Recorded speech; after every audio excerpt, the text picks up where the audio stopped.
ওলগ জ্ঞাপন কৰিছো অসমবাসী ৰাইজলৈ। কলি কেতেকী যেতিয়া পাহাৰ ইনাই বিনাই ঘূৰে তেতিয়া মোৰ গাত দপদপনি উঠি যায়।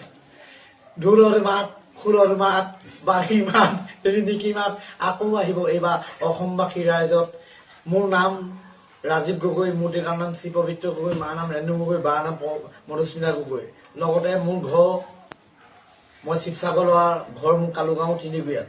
ফোনৰ নম্বৰ 9957226668 9954981270 7099760905। ঘৰ শিৱসাগৰ কালুগাঁও লোৱা মোৰ মৌজা হলগুৰি 10 নম্বৰ ৱাৰ্ডৰ ৱাৰ্ড মেম্বাৰ শ্ৰী প্ৰভাত শইকীয়াদেৱ মোৰ নিজৰ ককাইদেউ। মই এবাৰ বিহু ষ্টেজ প্ৰগ্ৰেম কৰিম অসমবাসী ৰাইজৰ লগত। জুবিন গাৰ্গ আজি অসম সাহিত্য হেৰাই গ'ল। মোৰ নিজৰ দেউতাৰ লগত দেউতা সাতসাগৰ 13 নদীত আমেৰিকাত মৰিলে। মই ডিব্ৰুগড়ত তেতিয়া মোৰ গা ভাল নাছিলে, ডিব্ৰুগড়ত ছিলো। সেইবাবে মই জুবিন গাৰ্গক বহুত ভাল পাওঁ। 262খন দেশ আজি পৃথিৱী এদাই হৈ গ'ল। লগতে মোৰ কোনো ভাষা নাই, তেওঁলৈ বহুত মোৰ বেয়া লাগে, অন্তৰে কান্দিছোঁ। ভনীয়েকৰ নাম জংকী বৰঠাকুৰ আছিলে, শিৱসাগৰ তামোল চিগাত ঘৰ, এই পৰ্যন্ত মই জানো। তাৰ মাজতে মই এটি গীত গাই দিছোঁ ৰাইজৰ লগতে। সেইবাবে আন্তৰিক শ্ৰদ্ধা জ্ঞাপন কৰিছোঁ অসমবাসী ৰাইজলৈ। আৰু মোৰ দেহাটো বৰ অসুস্থ, বৰ ভাল নহয়। মোৰ বয়স আজি 29 বছৰ। ৰাইজক মই শ্ৰদ্ধা জ্ঞাপন কৰিছোঁ অসমবাসী ৰাইজক।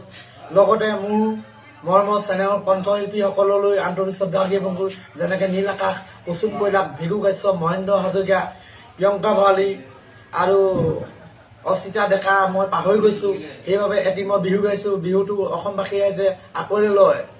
এইখন মই বিহু 2004 চনৰ মৰমৰ কণ্ঠশিল্পী মোৰ ভগৱান ইট ইজ ফৰ্মেচিছ গড জুবিন গাৰ্গ এটা বিহু গাইছোঁ। মাত্ৰ 2-3 মিনিটৰ গীত, ৰাইজে শুনি ভাল পাব।